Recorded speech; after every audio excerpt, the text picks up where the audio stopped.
TV 24 network देख रहे हैं आप और मैं हूं आपके साथ आकांक्षा सिंह। बिहार में विधानसभा चुनाव में अब केवल एनडीए और इंडिया गठबंधन के बीच लड़ाई नहीं रही है, बल्कि अब इसमें समाजवादी पार्टी की भी एंट्री हो गई है। दरअसल इस साल बिहार में 243 सीटों पर विधानसभा के चुनाव होने हैं। नीतीश कुमार के नेतृत्व में एनडीए गठबंधन और तेजस्वी यादव के नेतृत्व में इंडिया गठबंधन में चुनावी रणनीति की तैयारियां बनानी शुरू कर दी है और इसके साथ ही कई और छोटी पार्टियां भी अपनी अपनी रणनीति बनाने के लिए तैयारी में लगी हुई हैं और लगातार बैठकें करते भी देखी जा रही हैं। ऐसे में एक तरफ एआईएमआईएम भी बिहार चुनाव को लेकर तैयारियों में जुट गई है। खबरें ये भी हैं कि एआईएमआईएम और आरजेडी के बीच सीटों को बंटवारों को लेकर बातचीत चल भी रही है।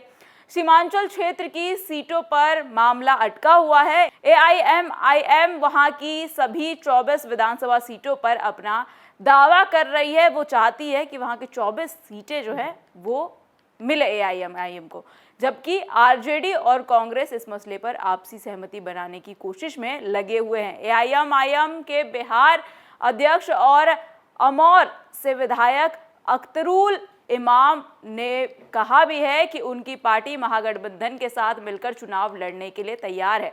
तो वहीं अब उत्तर प्रदेश के पूर्व मुख्यमंत्री और समाजवादी पार्टी के मुखिया अखिलेश यादव ने भी चुनाव में एंट्री करने का ऐलान कर दिया है। दरअसल सपा मुखिया अखिलेश यादव ने गुरुवार को लखनऊ में पार्टी कार्यालय पर मीडिया को संबोधित करते हुए बीजेपी और एनडीए गठबंधन पर जमकर निशाना साधा और उन्होंने कहा कि एनडीए निगेटिव लोगों का नारा है और पीडीए पॉजिटिव लोगों का। बीजेपी सरकार में दलितों पर सबसे ज्यादा अत्याचार हो रहे हैं। बीजेपी की संविधान में कोई निष्ठा नहीं है। ये लोग केवल सत्ता हासिल करने के लिए संविधान का इस्तेमाल करते हैं। आगे अखिलेश यादव ने कहा कि भविष्यवाणी करते हुए भाजपा बिहार चुनाव हार जाएगी। बिहार की जनता भाजपा की चाल को समझ चुकी है। जनता ये जानती है कि भाजपा जब भी सत्ता में आई है तो उसने संवैधानिक नियमों को तोड़ा है। आपको बता दें कि अखिलेश यादव ने भाजपा पर हमला करते हुए यहां तक कहा कि जब भी वो सत्ता में आए हैं तो उन्होंने संविधान का उल्लंघन किया है। भाजपा ने हमेशा नियमों को तोड़ा है और समाजवादी पार्टी ने हमेशा समाज के सभी वर्गों के लिए काम किया है।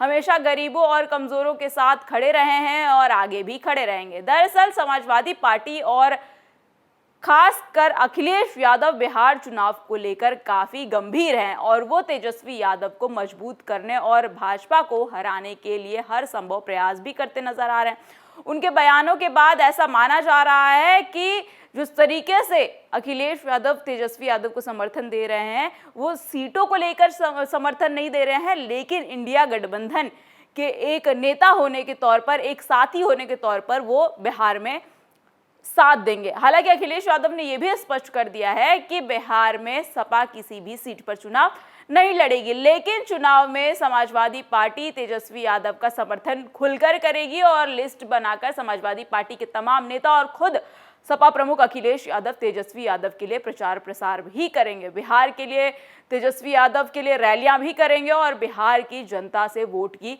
अपील भी करेंगे। देखिए, यहाँ पर सवाल यह है कि जिस तरीके से अखिलेश यादव बिना किसी स्वार्थ के बिहार में तेजस्वी यादव के लिए, इंडिया गठबंधन के लिए प्रचार प्रसार करने की बात कर रहे हैं, क्या 27 का चुनाव उत्तर प्रदेश में विधानसभा का चुनाव होना है, क्या इसमें भी तेजस्वी यादव अखिलेश यादव के साथ उतनी ही ईमानदारी के साथ खड़े आएंगे जितना कि अखिलेश यादव खड़े रहने की बात कर रहे हैं बिहार में? और जिस तरीके से अखिलेश यादव भारतीय जनता पार्टी और एनडीए पर निशाना साध रहे हैं, इससे क्या बिहार की राजनीति में कोई बदलाव देखने को मिल सकता है? क्योंकि राहुल गांधी और तेजस्वी यादव एक साथ मिलकर चुनाव लड़ने वाले हैं और इसके साथ एआईएमआईएम भी बिहार में चुनावी तैयारियां शुरू कर चुकी है और वो इंडिया गठबंधन के साथ चुनाव लड़ने वाली है। और ऐसे में अब अखिलेश यादव का बयान, अखिलेश यादव के चुनाव प्रचार प्रसार करने का बयान तेजस्वी यादव के लिए एक बड़ा चर्चा का विषय बना है। बहरहाल इस खबर पर आपकी क्या राय है, हमें कमेंट सेक्शन में कमेंट करके जरूर बताइएगा। ऐसे देश और दुनिया की तमाम खबरें देखने के लिए बने रहिए टीवी 24 नेटवर्क के साथ।